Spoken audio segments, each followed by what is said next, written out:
Study the Bible in 1 year. Happy Sunday. Good morning. We are on December 7th, lesson December 7th. We are still in the book of the prophet Hosea. He is one of the minor prophets. And we are in the third book of John.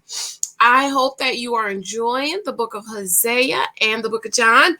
Be sure to subscribe to Study the Bible in 1 year. Thumbs this video up, share it out if you can. I want to thank you for your love and your support with my new book, 10 Years a Girlfriend. Thank you so much. Be sure, please, to remember, leave a glowing 5-star review on Amazon. I also have my #1 bestseller right here, 23,000 Guys You Might Meet. The Naked Wife is also available. A lot of naked wives in the church. Moments of Gratitude series is available. In Christ I Am series. And I also have my t-shirts. Check them out. Oh, I have to link my store below. On Redbubble. I am also on Redbubble. I think I like Redbubble better more than Teespring. It's just easier to navigate. So be sure to check that out. I have lots of great t-shirts. Lots of great ideas, so be sure to check those out. Leave a comment for me. I love you. Hosea chapter 6, but we're going to start with the new book, the third book of John. Third John 1 to 14. This letter is from John, the elder. I am writing to Gaius, my dear friend, whom I love in the truth.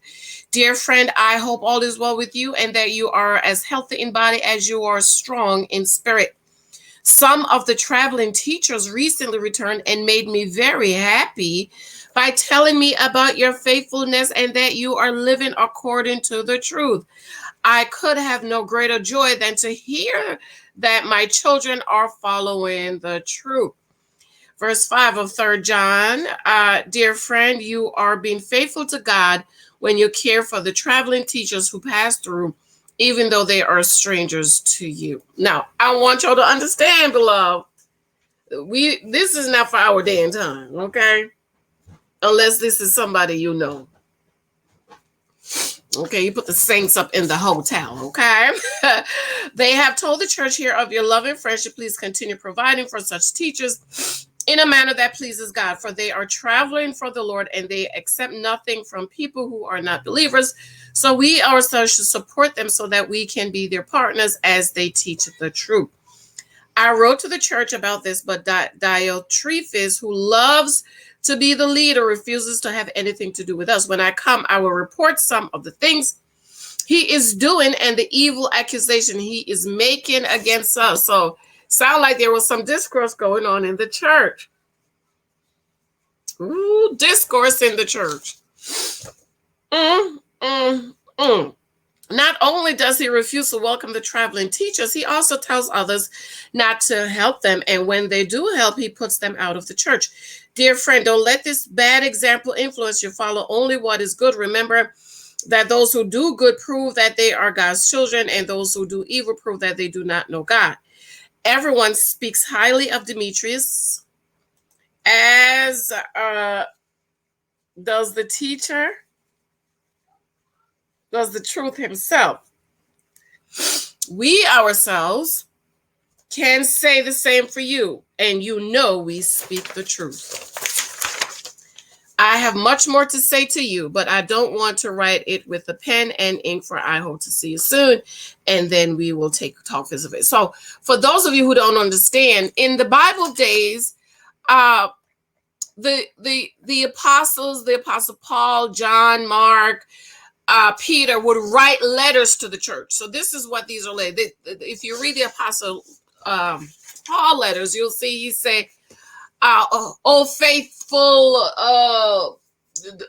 to the saints of Ephesus." Ephesians is my favorite book. Okay, flip on over to Hosea chapter 6. Come, let us return to the Lord. He has torn us to pieces. Now he will heal us. He has injured us. Now he will bandage our wounds. In just a short time, he will restore us so that we may live in his presence. Oh, that we might know the Lord, let us press to know him. He will respond to us as surely as the arrival of dawn or the coming of rains in early spring. O Israel and Judah, what should I do with you? Ask the Lord, for your love vanishes like the morning mist and disappears like dew in the sunlight. I sent my prophets to cut you to pieces, to slaughter you with my words, with judgments, and inescapable as light. I want you to show love, not offer sacrifices. I want you to know me more than I want burnt offerings. But like Adam, you broke my covenant and betrayed my trust. So how many of y'all know that's what Adam did? Adam broke God's covenant and betrayed his trust because God put Adam on the earth. I mean, my God, you get a whole earth. Okay, you get a whole earth. And what did Adam do? Betrayed God's trust and broke God's covenant. And I know people's blaming Eve, but I got a book coming. I have a book coming, okay? Talking about that. Morning. Okay.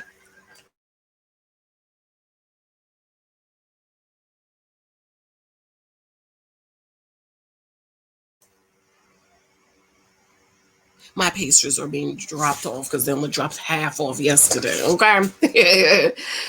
Okay, verse 8. Hosea 8, 6 verse 8. Gilead is a city of sinners tracked with footprints of blood. Ooh. Priests form bands of robbers waiting in ambush for their victims. They murder travelers along the road to Shechem and practice every kind of sin. Yes, I have seen something horrible in Ephraim and Israel. My people are defiled by prostituting themselves with other gods. O Judah, a harvest of punishment is also waiting for you, though I wanted to restore the fortunes of my people. Hosea chapter 7. Hosea chapter 7. I want to heal Israel, but its sins are too great. Samaria is filled with liars. Thieves are on the inside and bandits on the outside. Its people don't realize that I am watching them.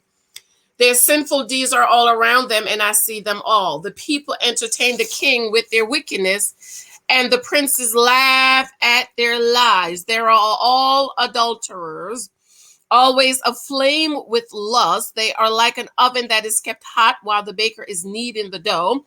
On royal holidays, the princes get drunk with wine, carousing with those who mock them. Their hearts are like an oven blazing with intrigue. Their plot smolders through the night, and in the morning it breaks out like a raging fire, burning like an oven. They consume their leaders. They kill their kings one after another, and no one cries to me for help. So you see, God wanted the people to come to him for help. Verse 8 of Hosea chapter 7. The people of Israel mingle with godless foreigners, making themselves as worthless as a half-baked cake. Worshipping foreign gods has sapped their strength, but they don't even know it. Their hair is gray, but they don't realize they're old and weak. Their arrogance testifies against them, yet they don't return to the Lord their God or even try to find him. The people of Israel have become like silly, witless doves, first calling to Egypt, then flying to Assyria for help. But as they fly about, I will throw my net over them and bring them down like a bird from the sky. I will punish them for all the evil they do. Verse 13 of Hosea chapter 7, what sorrow await those who have deserted me. Let them die, for they have rebelled against me. I wanted to redeem. What does redeem mean? I wanted to redeem them, but they have told lies about me. They do not cry out to me with sincere heart. Instead, they sit on their couches and wail. They cut themselves, begging foreign gods for grain and new wine, and they turn away from me. I trained them and made them strong, yet now they plot evil against me. Most look everywhere except to the Most High. They are useless as a crooked bow. Their leaders will be killed by their enemies because of their insolence toward me. Then the people of Egypt will laugh at them. Hosea chapter 8, sound the alarm. The enemy descends like an eagle on the people of the Lord, for they have broken my covenant.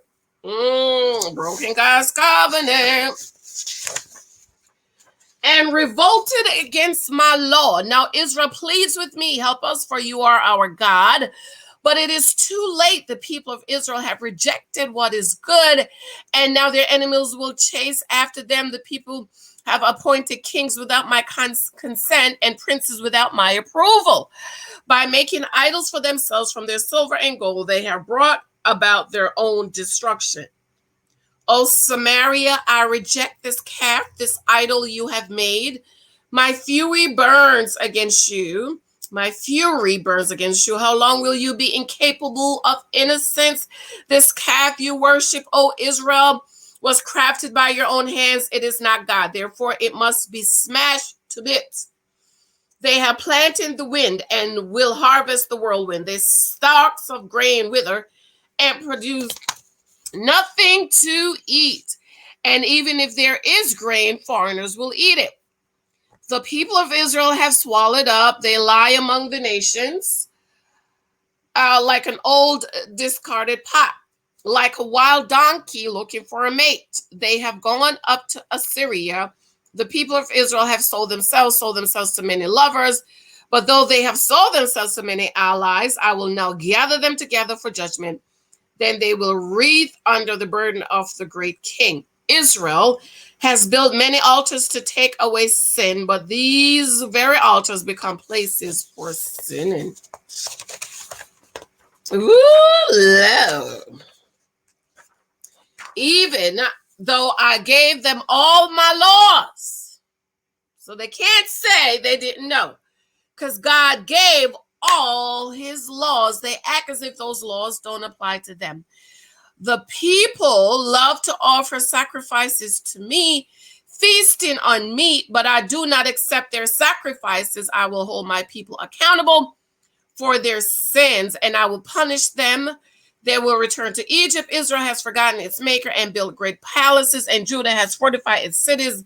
Therefore, I will send down fire on their cities and will burn up their fortresses. Can you say, my God? Okay. Hosea chapter 9. We are moving. Hosea 9. Oh, people. People of Israel, do not rejoice as other nations do, for you have been unfaithful to your God, hiring yourselves out like prostitutes, worshiping other gods on every threshing floor. Woo! How many of y'all know that that applies to us today? Okay. How many of y'all know? The thing about Bible study is using it to apply it to our lives today. And a lot of people is not able to do that. But being able to take the scriptures and applying it to your life is extremely important. Okay. And so in verse 2 it says, so now your harvest will be too small to feed you. Because how many of you know that when we disobey God, it reflects in some other area of our lives? Okay, so he says in verse 2, so now your harvest will be too small to feed you. So in other words, what you do is not going to prosper. God is not going to increase it. I mean, right now I'm praying and believing God about prospering and increasing some things and saying, Lord, bless the work of my hands. That's what I've been believing God. That's what he promised. He said, I will bless the work of your hands. And I'm praying and believing God for him to manifest some things, okay? So I ain't got time to be disobedient. Okay, so now your harvest will be too small to feed you. There will be no grace for making you wine. You may no longer stay here in the Lord's land. Instead, you will return to Egypt. And Egypt is a type of the world, okay? And in Assyria, you will eat food that is ceremonially unclean. There you will make no offerings of wine to the Lord. None of your sacrifices there will please him. They will be unclean like food touched by a person in mourning. All who present such sacrifices will be defiled. They may eat this food themselves, but they may not offer it to the Lord. What then will you do on festival days? How will you observe the Lord's festivals? Even if you escape destruction from Assyria, Egypt will conquer you, and Memphis will bury you. Nettles will take over your treasures of silver. Thistles will invade your ruined homes. Verse 7 of Hosea chapter 9. The time of Israel's punishment has come. The day of payment is here. Soon Israel will know that this all too well. Because of your great sin and hostility, you say the prophets are crazy and they inspired men for our fools. The prophet is a watchman over Israel for God's, yet traps are laid for him wherever he goes. Okay. He faces, hold on a minute. How many of y'all know what a prophet is? A prophet is to point the people back to God. Okay. Okay, give me 1 second. My pastries are here. Hold on.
Okay, I'm back.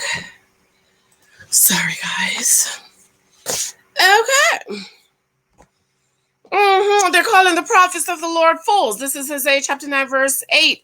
It says, the prophet is a watchman over Israel for my God, yet traps are laid for him wherever he goes. He faces hostility even in the house of God. The things my people do are as depraved as what they did in Gibeah long ago. God will not forget. He will surely punish them for their sins. So, in other words, the people were setting traps for the men of God. Isn't that terrible? Verse 10, the Lord says, "O Israel, when I first found you, it was like finding fresh grapes in the desert." Woo, that's beautiful, ain't it? Fresh grapes in the desert. When I saw your ancestors, it was like seeing the first ripe figs of the season. But then they deserted me for Baal Peor, giving themselves to that shameful idol. Soon they became vile as the God they worship. You know what I'm thinking? And my dad said this when I was coming to church. Is that the people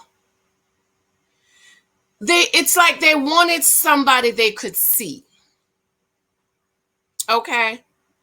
They wanted somebody they can see. And the God of Abraham, Isaac, and Jacob is a God of faith. It's not a block, it's not an idol, it's not a person you can see, and it's having faith in the God of Abraham, Isaac, and Jacob. Okay?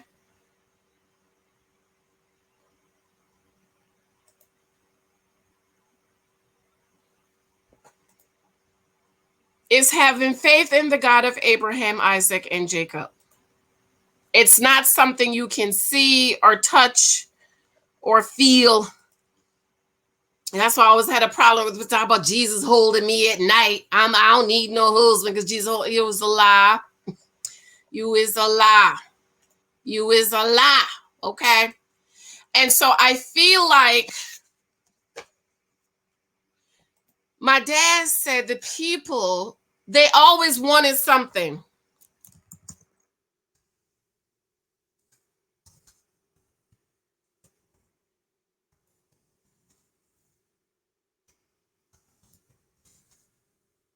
People always wanted something. That's why they they would have little stuff to bow down to. They wanted a calf. They wanted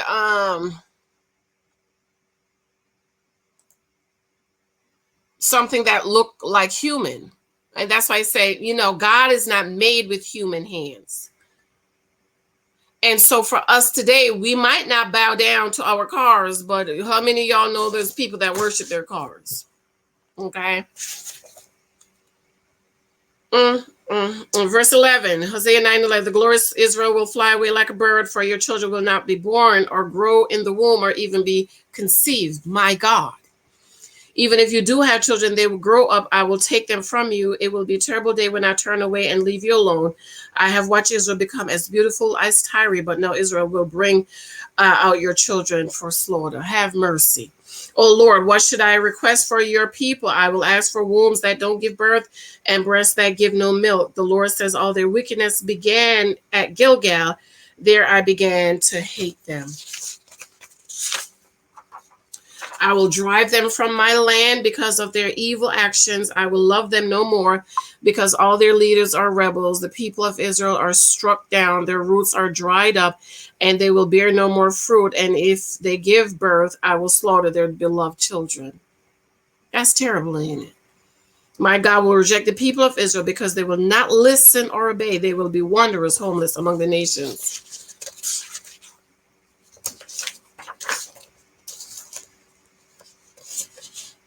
That's terrible, ain't it? It's terrible. You know what? When it comes to the children, when it comes to you need to live your life a certain way so that your kids can get the blessing. To me, it's easy. It's like, why would you not want to do right and live right, act right for the sake of your children? Okay. Where's my Psalms? Psalm 126. Psalm 126. When the people brought back his exile to Jerusalem, it was like a dream. We were filled with laughter and we sang for joy. And the other nations said, what amazing things the Lord has done for them. Yes, the Lord has done amazing things for us. What joy. Restore our fortunes, Lord, as streams renew the desert. Those who plant in tears will harvest with shouts of joy. They weep as they go to plant their seed, but they sing as they return with the harvest. Proverbs 29:12. Proverbs 29:12-14. If a ruler pays attention to lies, all his advisors will be wicked. The poor and the oppressor have this in common. The Lord gives sight to the eyes of both. If a king judges the poor fairly, his throne will last forever. The United States, all the people, judges not doing right. By the people. No, I don't trust lies. Once you lie to me, that's it. Don't lie to me. You lie, you might as well delete my number because I'm done. I don't trust lies. Okay. I love you. I have to go. I remember my books. If you want to show me love and support, you know, I do a lot over here. I give a lot. So I need you to love on me, and you support me by buying my books and my t-shirts, okay? I love you, beloved. I have to go. Bye.